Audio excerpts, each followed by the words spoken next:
June 14, 1989. It's a warm, clear Saturday in Florida when tragedy strikes.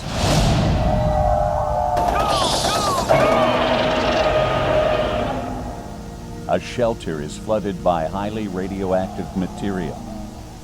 Over the course of a year, poor management and negligence leads to thousands of deaths and the creation of a monster unlike anything our world has known.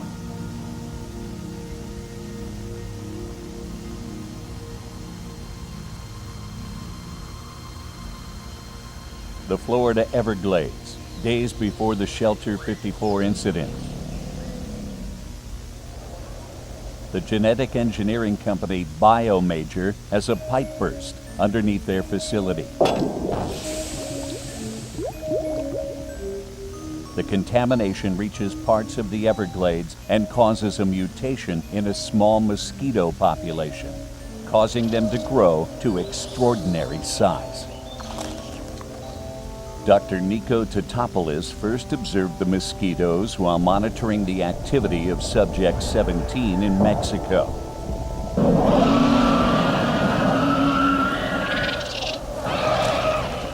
His research team followed the swarm to the sites of several other superfauna as they fed. They named the invasive species of mosquito Skeeterra.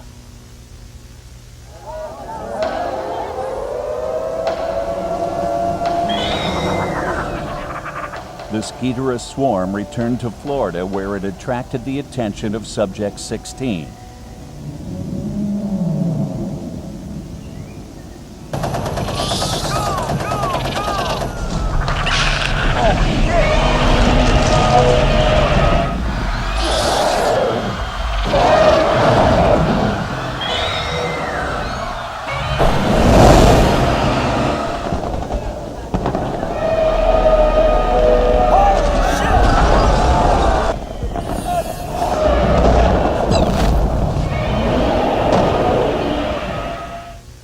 This is when the Shelter 54 incident began. Shelter 54 was a Class C anti-superfauna shelter developed in the late 1960s.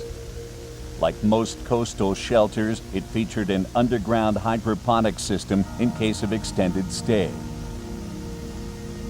Being a Class C shelter, its contamination protocols required manual operation. Civilians were taking cover in Shelter 54 when Subject 16 landed a fatal blow on the large female Skeeterra.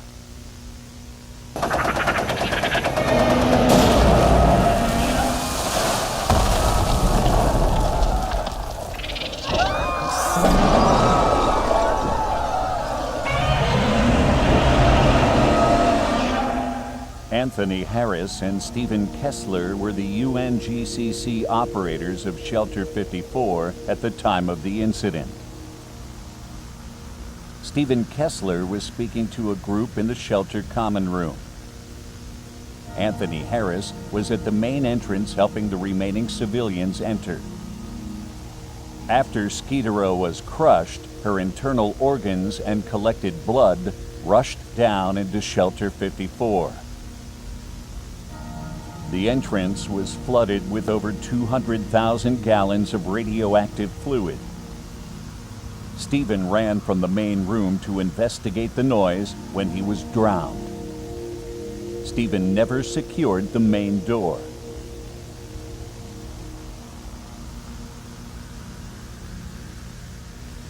The following phone call is the last known communication from Shelter 54.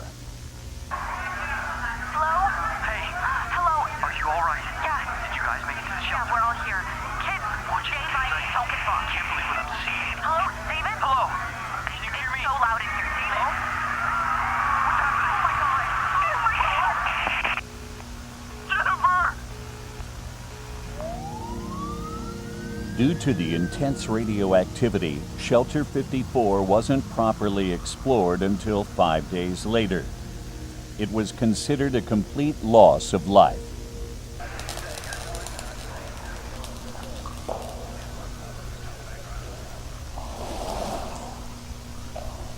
shelter corridor is completely flooded with organic tissue.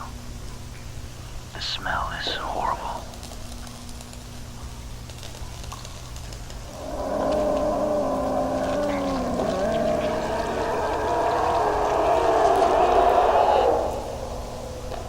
It looks like tendrils are growing from the shelter door. Plant-like in nature. I'm getting a massive radiation reading from inside. My God. This is impossible. In the main chamber, a massive botanical growth had taken over the room. The victims inside had not just been consumed by the organism, but were a part of it, as were the plants from hydroponic storage. The hybrid organism, at this time referred to as Subject 19, was hidden from the public. After being extracted, Subject 19 was transported to a UNGCC lab near Yokohama, Japan.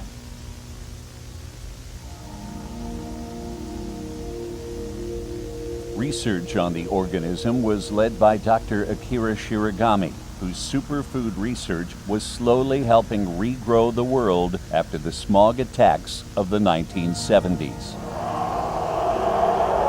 Subject 19 was contained in a water tank with artificial sunlight. Dr. Shiragami estimated as many as 15 victims were being kept alive within the deep tissue of the mass. Medical extraction was ruled out when it was discovered the victims had been anatomically rearranged and conjoined together. The only victim that scientists were able to make contact with was 17-year-old Erica Johnson, who had not yet been fully merged. Using infrared machines that function based on eye and muscle movements, Dr. Shiragami was able to communicate with her. This is initial communication test with Subject 19. Hello. Can you hear me? Am I speaking with Erica? Yeah. Good. My name is Dr. Shiragami. I'm a scientist here to help you with your condition. Can you see your surroundings? Smell? Feel? Anything? I see life. Are you in pain, Erica? Yes. We all hurt. You're able to feel the others? I am everyone.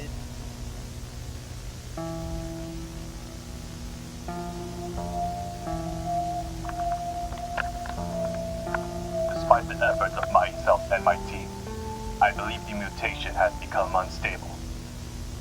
For the sake of the victims, this may be a blessing. But why do I feel so conflicted?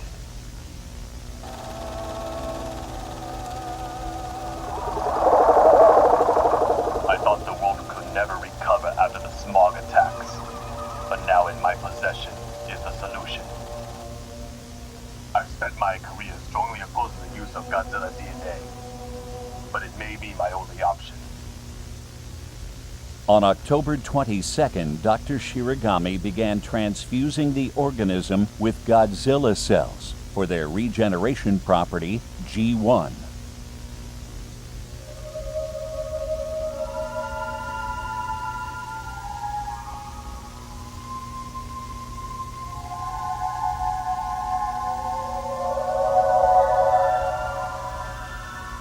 Subject 19 had taken on the form of a rose and grew beyond expectations.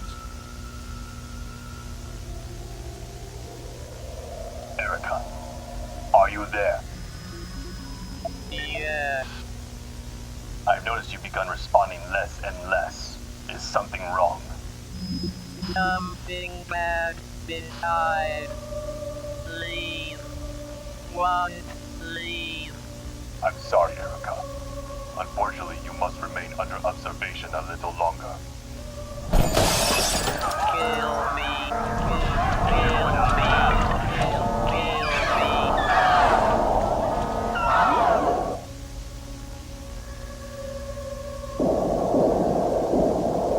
Dr. Shiragami reported that in the days following the incident, Erica had fully merged with the rest of Subject 19 and was unable to be contacted further.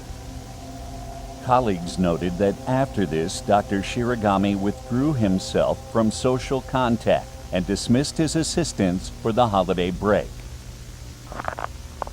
My request to euthanize this being have been denied by my superiors. I know what I must do. I've locked down the lab. No one is getting in.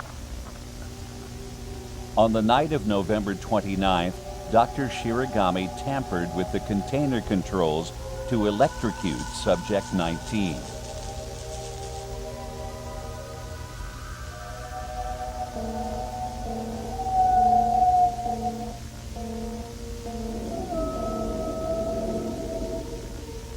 An industrial flamethrower was reported missing during an inventory check. When security confronted Dr. Shiragami outside the examination room, he revealed the weapon. Doctor, put the weapon This down. doesn't need to be a situation. This is your final warning. Just wait until the process is done. Put We the can weapon talk. on the ground and move away from the door. Hold your fire. Tango down. What the hell was that?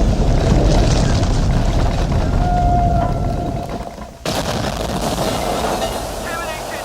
Run, go, go.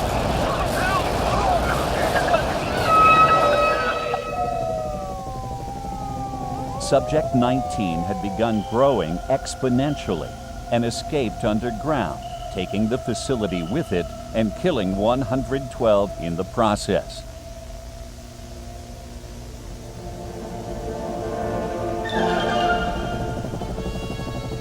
Citizens of Yokohama awoke the next morning to the startling sight of Subject 19's new form.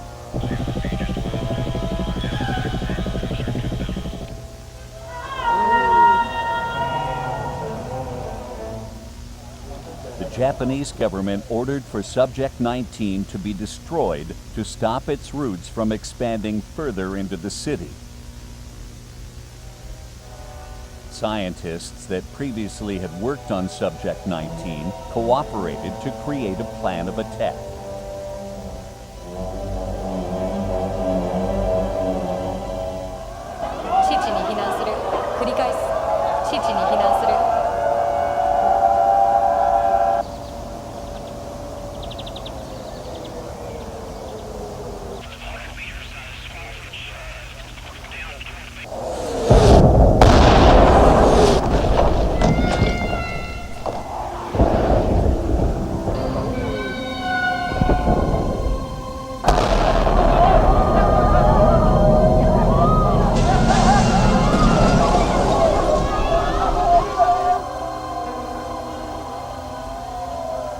After the flower's collapse, aerial photography revealed that not only was Subject 19 still alive, but mutating.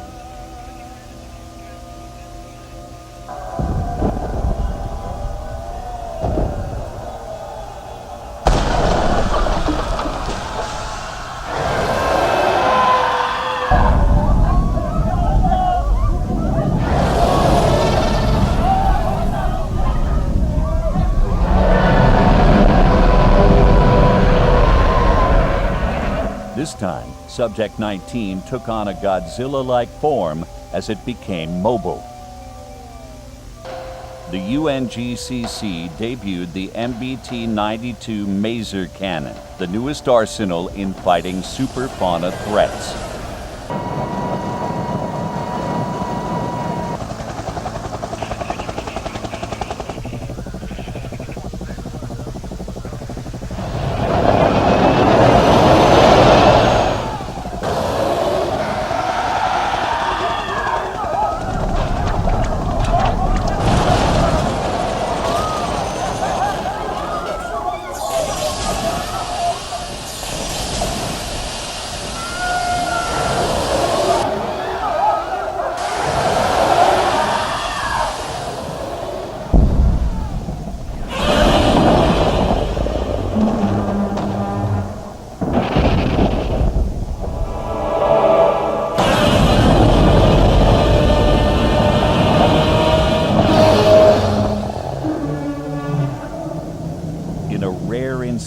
Godzilla's immediate reaction was curiosity instead of aggression.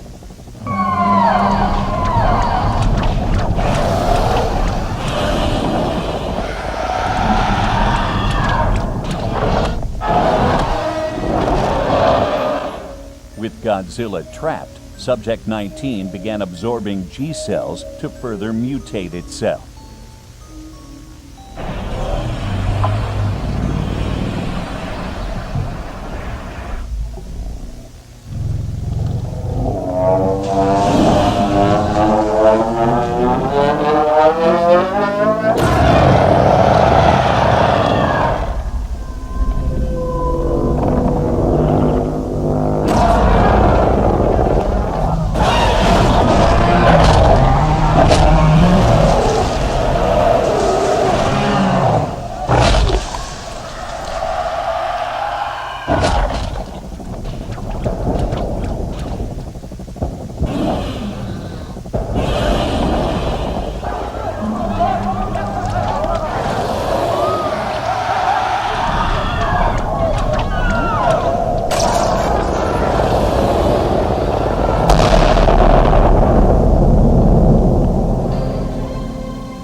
Military units organized in the Aokigahara forest to reroute Godzilla back to the ocean.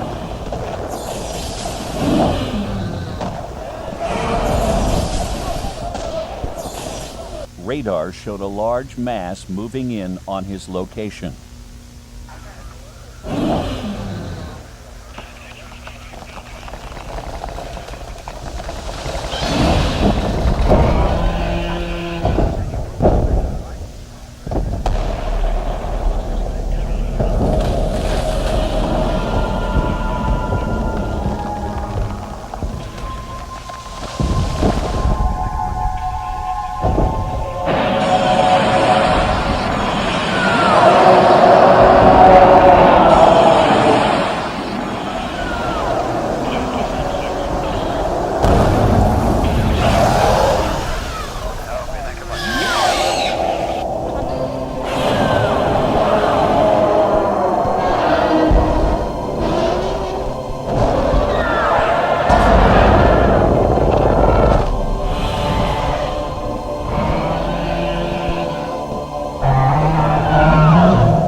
The toxic blast released by Subject 19 seemed to have a paralyzing effect on Godzilla.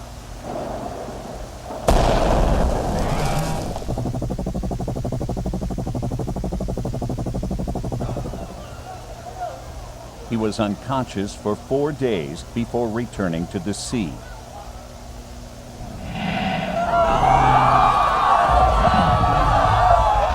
He was was inactive after this event for 3 months. In the end, thousands died or were seriously injured. Yokohama had transformed forever. Today, Subject 19, now officially named Biollante, has taken control over parts of the Okigahara forest. Although generally peaceful now, Biollante's presence has attracted several other superfauna that sometimes become aggressive when she's threatened.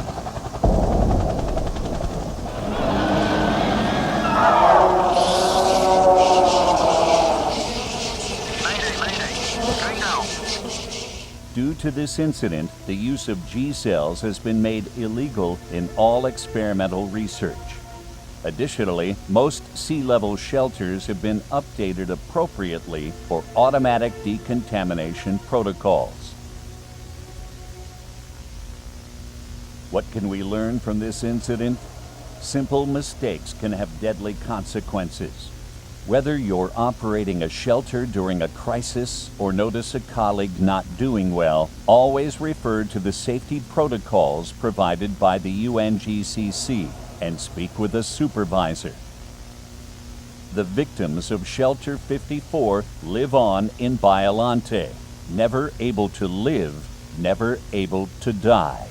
Forever a dark reminder of our mistakes.